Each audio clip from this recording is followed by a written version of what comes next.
Hello students, welcome to online class. My name is Bipin Gupta. I am your mathematics mentor. Equation of a straight line हमारा topic चल रहा था और अब ये बिल्कुल एंड होने के पॉइंट्स पर पहुंच चुका है। बस मैं 2-3 लेक्चर और लूँगा और इसको एंड कर दूँगा। लास्ट एक्सरसाइज चल रही है और न्यूमेरिकल हम लोग काफ़ी हद तक कर चुके हैं और जो बोर्ड के न्यूमेरिकल्स हैं अब वो न्यूमेरिकल्स आने वाले हैं। तो मैं यही कहूँगा, स्टे कनेक्टेड, यूट्यूब पर लगातार वीडियोस देखते रहिए। अभी बोर्ड के न्यूमेरिकल्स हम लोग करेंगे 1-2 दिन में, ठीक है। तो आज का लेक्चर मैं स्टार्ट करता हूँ। कुछ अच्छे क्वेश्चंस हैं। तो क्वेश्चन नंबर 19 क्या लिखा हुआ है? A B C 3 point given है, are vertices of a triangle A B C के वर्सेस हैं, ठीक है, वर्टेक्स हैं। A P is the mid point of A B line के ऊपर पी मिड पॉइंट है एंड ए सी लाइन के ऊपर क्यू मिड पॉइंट है। Q is the mid point of A C लिखा हुआ है। Use coordinate geometry to show that P Q, जो मिड पॉइंट्स को मिला दिया ना, P Q is parallel to B C. तो मुझे प्रूव करना है। अब कोऑर्डिनेट ज्योमेट्री में अगर मुझे यूज़ करना है, अगर यहाँ ज्योमेट्री लगाई होती तो मिड पॉइंट्स थ्योरम लगती, तो पैरेलल लाइंस, दो ट्राइंगल्स हैं, दो साइड्स पिक की, दोनों को मिड पॉइंट्स को कनेक्ट किया, तो आपको वो पैरेलल थ्योरम लगानी पड़ती है ना, मिड पॉइंट पैरेलल थ्योरम, वो सब चीज़ें। लेकिन यहाँ पर कोऑर्डिनेट ज्योमेट्री यूज़ हो रही है, तो दो लाइन अगर पैरेलल हैं तो उनके स्लोप इक्वल होंगे। ओके, तो स्लोप इक्वल होंगे तो सबसे पहले मुझे क्या चाहिए? पी चाहिए और क्यू चाहिए, तभी तो 2 पॉइंट का हम लोग स्लोप निकाल पाते हैं ना। फॉर्मूला क्या लगाएंगे? y2 minus y1 over x2 minus x1, ये आपको स्लोप देगा, ठीक है। तो P पॉइंट जो है A और B के बीच में कहीं भटक रहा है, मिड पॉइंट पर भटक रहा है बेचारा, इसको फाइंड करते हैं। ओके, तो P पॉइंट के लिए मैंने क्या किया है? A1 कॉमा B1 लेट कर लिए। तो A1 को कैसे निकालेंगे? किसी भी पॉइंट को हम मिड पॉइंट थ्योरम वाले से निकाल रहे हैं ना, 1:1 रेशियो है, तो पर्टिकुलर पॉइंट है P, निकाल रहा हूँ मैं A1। A1 क्या है? P का एब्सिसा पार्ट। तो एब्सिसा पार्ट क्या करेंगे? A पॉइंट का एब्सिसा, B पॉइंट का एब्सिसा, दोनों को पिक करो, दोनों को ऐड करो, डिवाइड बाई 2 करो। फॉर्मूला क्या था? अगर मैं पॉइंट बोलूँ A1 का फॉर्मूला क्या बनेगा? x1 plus x2 over 2। B1 का क्या बनेगा? y1 plus y2 over 2। यही कॉन्सेप्ट मैंने यूज़ किया है, आप देखेंगे A1 में और आप देखेंगे B1 में, ठीक है। और दोनों को सॉल्व किया, 4/2 फाइनली 2, -4/2 -2, तो पॉइंट मिल गया P 2, -2। And what about Q? Let Q is A2, B2। अब A2 का पॉइंट हमने कैसे फाइंड करना है? वही प्रोसीजर जो मैंने अभी पहले मिनट में बताया, क्या कि एब्सिसा वाले पार्ट को पिक करो, x1 प्लस x2 ओवर 2। तो यहाँ पर अगर Q पॉइंट सर्च करना है तो B, हाँ Q, हाँ A और C का मिड पॉइंट है, तो A और C के पॉइंट्स को कंसिडर करो, उसलिए हम लोग Q निकाल पाएंगे। तो A2 की वैल्यू आई है 4 और B2 की वैल्यू आई है -8।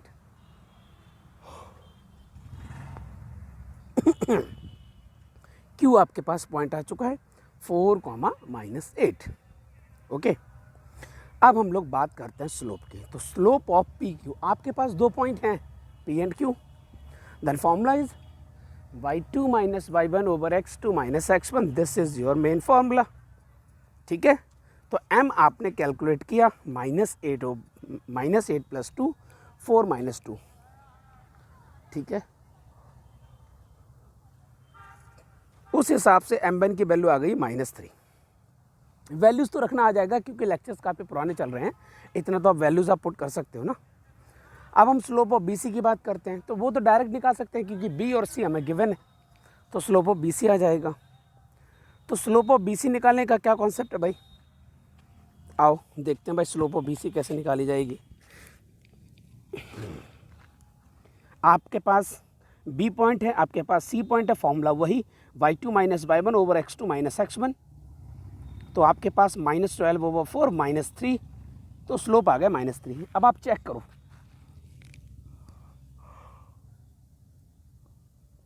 क्या चेक किया आपने? m1 के बराबर m2 आया है, इसका मतलब क्या हुआ कि lines are parallel to each other, ठीक है। अब एक और टारगेट है, give a special name to quadrilateral PBCQ। अब जरा चेक करो PBCQ कहाँ लिखा है, ये देखो मैं थोड़ा जूम कर दूँ, यहाँ लिखा है PBC और ये वाला है Q, यहाँ पर एक Q बैठा है मजे से। तो आप देख रहे हैं कि ये लाइन अगर इसके पैरेलल है तो पैरेलल लाइन होती हैं, और ये CQ और यहाँ पर ये BP, ये तो कुछ पता नहीं चल रहा है इनके बारे में कि क्या हम लोग कह सकते हैं। तो ये कैसा डायग्राम हुआ, ट्रेपीजियम का डायग्राम हुआ। ठीक है स्टूडेंट्स, ये हुआ ट्रेपीजियम। तो यही मैंने लिखा हुआ है कि यहाँ पर ये ट्रेपीजियम है।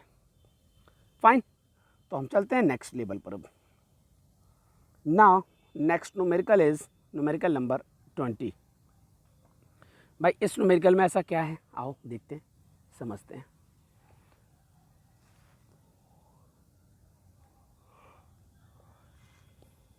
तो क्या आपने रीड किया, a line AB meets x axis at point A, okay, and y axis at point B, okay. Point P -4, -2 divides the line segment AB internally such that AB ratio PB 1:2. What is the coordinate of A and B? तो देखो common sense से हमें पता चल रहा है कि अगर इंटरनल डिवीजन है और पॉइंट है -4, -2, दे थर्ड क्वाड्रेंट पे जाएगा, जैसा कि मैंने डायग्राम में दिखा दिया है, और वो किसके वजह से निगेटिव एक्स साइड और निगेटिव वाई साइड कट करेगा क्योंकि इंटरनल डिवीजन हुआ है। ये सब तो कॉमन सेंस का डायग्राम है ना। तो वहाँ से आपका डायग्राम बन गया। बी पॉइंट को लेट करना है तो 0, B क्योंकि वाई एक्सिस का है। ए पॉइंट को लेट करना है तो A, 0 क्योंकि एक्स एक्सिस का है। और रेशियो आपके पास पता है 1:2। तो हमने फॉर्मूला लगा दिया इंटरनल डिवीजन का। तो मिड पॉइंट जो फॉर्मूला में P पॉइंट है, तो P पॉइंट का एब्सिसा निकालते हैं -4। वो कैसे निकलेगा, A का एब्सिसा A, B का एब्सिसा 0, दोनों को उठाया डिवाइड बाई 2 कर दिया। क्यों हो, अब आप कहेंगे सर आपने ऐसे क्यों कहा, देखो यहाँ पर मैंने छोटी सी मिस्टेक कर दी है, ये मिड पॉइंट फॉर्मूला नहीं था। ओके, तो मैं क्वेश्चन को चेंज कर रहा हूँ क्योंकि अब सॉल्यूशन चेंज नहीं हो पाएगा। मैं न्यूमेरिकल को ही बदल देता हूँ, ठीक है। तो न्यूमेरिकल को बदल कैसे दूंगा, मैं लिख दूंगा रेशियो इज़ 1:1। ये मैंने चेंज कर दिया, न्यूमेरिकल रेशियो को बोल दिया 1:1। 1:1 का क्या हो गया, मतलब P is the mid point. यहाँ पर मैंने मिड पॉइंट का कॉन्सेप्ट लगा के इस न्यूमेरिकल को सॉल्व कर दिया। अगर रेशियो 1:2 है तो आप समझ गए होंगे, इंटरनल डिवीजन का फॉर्मूला लगाएंगे और A और B निकल के आ जाएगा। लेकिन मैंने क्या किया है, मिड पॉइंट से निकाल दिया है। कोई बात नहीं, कोई बात नहीं, इससे कोई ज़्यादा बहुत बड़ा फ़र्क नहीं पड़ा है, क्योंकि हमारा मेन कॉन्सेप्ट क्या होता है, न्यूमेरिकल को समझना। रेशियो में 1:2 आ गया तो आप लोग इंटरनल डिवीजन तो निकाल लेते हैं, A और B आ ही जाएगा। मतलब कॉन्सेप्ट बिल्कुल यहाँ तक है, और A पॉइंट आ जाएगा, उस कॉन्सेप्ट से B पॉइंट आ जाएगा। जब 2 पॉइंट आ जाएंगे तो स्लोप ऑफ AB, भाई 2 पॉइंट आ चुके हैं, ये आ गया, ये आ गया, स्लोप ऑफ AB निकाल देंगे, y2 - y1 over x2 - x1 slope आ जाएगा। फिर उसके बाद देखो टारगेट का equation of line through P से लाइन पास हो और AB के परपेंडिकुलर, मतलब A और B पता है हमें पॉइंट, तो उसका स्लोप फाइंड कर लेंगे, जो कि स्लोप है हमारे पास -1/2। M2 के साथ मल्टीप्लाई करेंगे, M1 की तो -1 आएगा, ये परपेंडिकुलर का कॉन्सेप्ट होता है। यहाँ से M2 की वैल्यू मिल गई 2। रिक्वायर्ड इक्वेशन क्या मिलेगी, y - y1 = mx - x1, और x1, y1 कौन सा पॉइंट होगा इसके अंदर, वो P पॉइंट होगा। इन पर एंटर किया और फाइनल आंसर आपका आ चुका है निकल कर, ठीक है। तो यहाँ पर मैंने क्या किया है, ये P को मैंने मिड पॉइंट ले लिया, AB का मिड पॉइंट, ठीक है। अब आप खुद इस न्यूमेरिकल को 1:2 रेशियो के साथ निकाल लेंगे, ठीक है। अब ये बोर्ड हो सकता है, बोर्ड में न्यूमेरिकल कैसा हो सकता है, बिल्कुल यही न्यूमेरिकल आए, लेकिन चेंज कर सकता है, रेशियो 2:3 कर सकता है, ठीक है ना। तो आप कहोगे सर आपने तो 1:2 का पढ़ाया था, 2:3 का तो पढ़ाया नहीं। आप कॉन्सेप्ट समझ गए होंगे तो आप न्यूमेरिकल कैसा भी निकाल पाएंगे। ओके स्टूडेंट, अब हम चलते हैं नेक्स्ट पेज पर। ओके, यहाँ पर मैंने बैक टू बैक 2 न्यूमेरिकल ले लिए क्योंकि न्यूमेरिकल बहुत छोटे छोटे थे। तो सबसे पहले आप 21 रीड करें, फिर उसका सोल्यूशन देखेंगे, फिर 22 फिर उसका सोल्यूशन देखें। 21 क्या है, a line intersect X axis at point -2, 0, okay.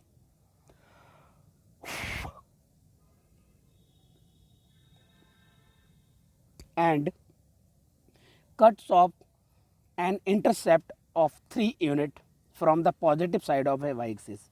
मतलब हो क्या रहा है कि ये जो पॉइंट है ना, ये जो कटिंग है, यहाँ से लेके यहाँ तक ये 3 यूनिट है, ठीक है।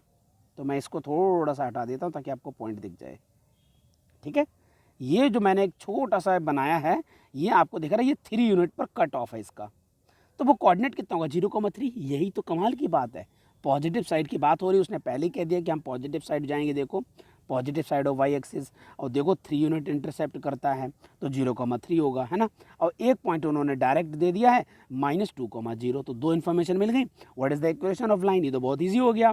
फॉर्मूला क्या है हमारे पास, y minus y1 is equal to y2 minus y1 over x2 minus x1 and x minus x1। इन सभी वैल्यूज़ को एंटर किया। भाई y1 वाले को मैंने क्या बोला है, x1 y1 है ये -2,0, और 0,3 को x2 y2 ले लिया है। बस न्यूमेरिकल सॉल्व हो गया। इनको एंटर करोगे, क्रॉस मल्टीप्लाई करोगे, 2y की वैल्यू 3x प्लस 6 आ जाएगी। This is your numerical. Okay, अब हम लोग चलते हैं नेक्स्ट पार्ट पर। नेक्स्ट पार्ट क्या है, 22nd, find the equation of the line passing through the point 2,3 and having x intercept 4 unit. मतलब इस बार x इंटरसेप्ट क्या 4 यूनिट है, यहाँ से लेके यहाँ तक ये सिर्फ 4 यूनिट है, मतलब 4,0 कोऑर्डिनेट बन गया। और एक कोऑर्डिनेट क्या है 2,3, ठीक है। Find the equation of line passing through the point 2,3 having intercept. Okay, मतलब 2 पॉइंट मिल गए 2,3 4,0, आंसर आ गया। वाह, ये तो कमाल का न्यूमेरिकल बन गया भाई। y minus y1 is equal to y2 minus y1 over x2 minus x1 and x minus x1। सारी वैल्यूज़ आपने एंटर की और बाद में आंसर आ गया, खुश हो जाइए। ओके, ठीक है ना, इस न्यूमेरिकल में बिल्कुल भी दम नहीं था। अब हम लोग चलते हैं नेक्स्ट पेज पर।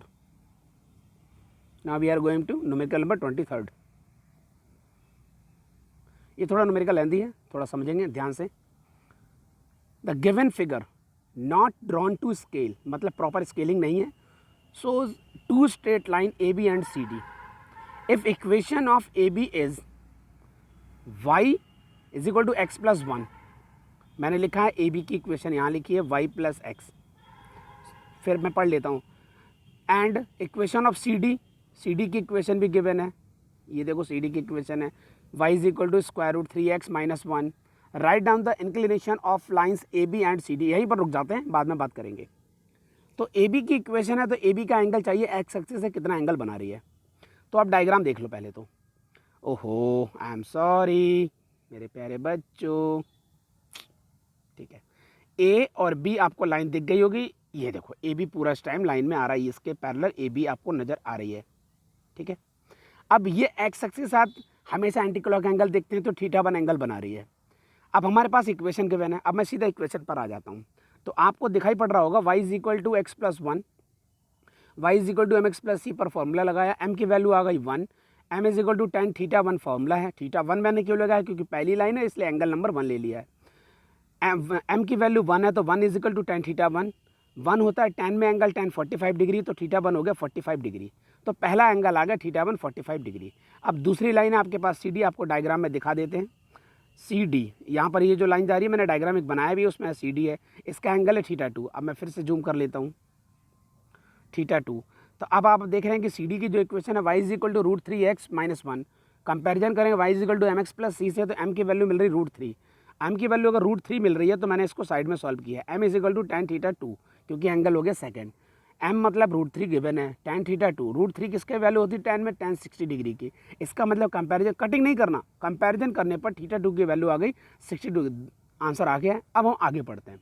Also find the angle theta between A B and C D. जो डायग्राम में क्वेश्चन में पहले से ही थीटा गिवन है, ये थीटा, तो ये थीटा को निकालना है। तो आप याद करो एक एक प्रॉपर्टी कि अगर ये ट्राइंगल है आपके पास, यहाँ वाला एंगल और ये वाला एंगल, इन दोनों का समेशन कर दिया जाए तो इसके बराबर आता था, वो याद आया। तो अगर ये थीटा है जहाँ पर मैंने सर्कल किया है, और जहाँ मैंने ये वाला डॉट लगाई है ये θ2 है आपके पास, क्योंकि ना θ1 है क्योंकि ए बी लाइन है, तो सी डी वाली θ2 है। आओ हम यहाँ पर दिखाते हैं आपको। ये देखो आप, θ2 is equal to theta plus θ1, क्योंकि θ2 बाहर वाला एंगल है और θ1 है ए बी लाइन का एंगल। तो ए बी लाइन का इंटीरियर एंगल के जो अपोजिट साइड एंगल हैं, मतलब कौन सी प्रॉपर्टी लग रही, exterior angle of any side का जो ट्राइंगल होता है उसका जो वैल्यू होती है वो उसके अपोजिट में जो अंदर के इंटीरियर एंगल है उनके समेशन के बराबर होती है। तो θ2 है 60, θ1 है 45, तो थीटा की वैल्यू आ गई 15 डिग्री। तो न्यूमेरिकल सॉल्व हो गया। ये थोड़ा सा ट्रिकी न्यूमेरिकल है, यहाँ पर थोड़े से कॉन्सेप्ट आपके अच्छे होने चाहिए थे। अब हम बात करते हैं नेक्स्ट न्यूमेरिकल की, न्यूमेरिकल नंबर 24। यहाँ भाई क्या है, write down the equation of the line whose gradient is √3/2। तो इसका मतलब m की वैल्यू मिल गई √3/2, ये स्लोप आ गया। And which passes through p, p से पास हो रही है, where p divides the line segment joining a और b, कोई पॉइंट दिए थे, वहाँ पर p पॉइंट है, जो p पॉइंट है वो 2:3 रेशियो में उसको कट करता है। तो आपने क्या किया, p को लेट कर लिया a, b। तो वही वाली बात आ गई जो स्टार्टिंग में मैंने बात की थी कि p पॉइंट का एब्सिस और ऑर्डिनेट a और b इंटरनल डिवीजन से हम लोग निकाल पाएंगे, जो आपने सारे फॉर्मूले लगा के निकाले हैं। ये मैं एक्सप्लेन नहीं करने जा रहा हूँ क्योंकि ये बहुत अच्छे से एक्सप्लेन हो चुका है। तो 0.2 आ गया, मतलब p पॉइंट आपका आ गया 0,2। आपको स्लोप पता है और पॉइंट पता है, तो इक्वेशन कौन सी बनेगी, स्लोप और पॉइंट फॉर्म। तो y minus y1 is equal to slope and x minus x1, और x1 y1 आपका पॉइंट p है, 0,2 था, और पॉइंट स्लोप कितना 3/2। आपने एंटर किया, क्रॉस मल्टीप्लाई की, फाइनल आंसर आपके पास आ चुका है। मैं इसको यहाँ से हटा देता हूँ, नहीं तो आप कहेंगे यहाँ क्या लिखा था। ठीक है, okay students, thank you students, goodbye. यहीं तक हम लोग अपना लेक्चर आज रखेंगे।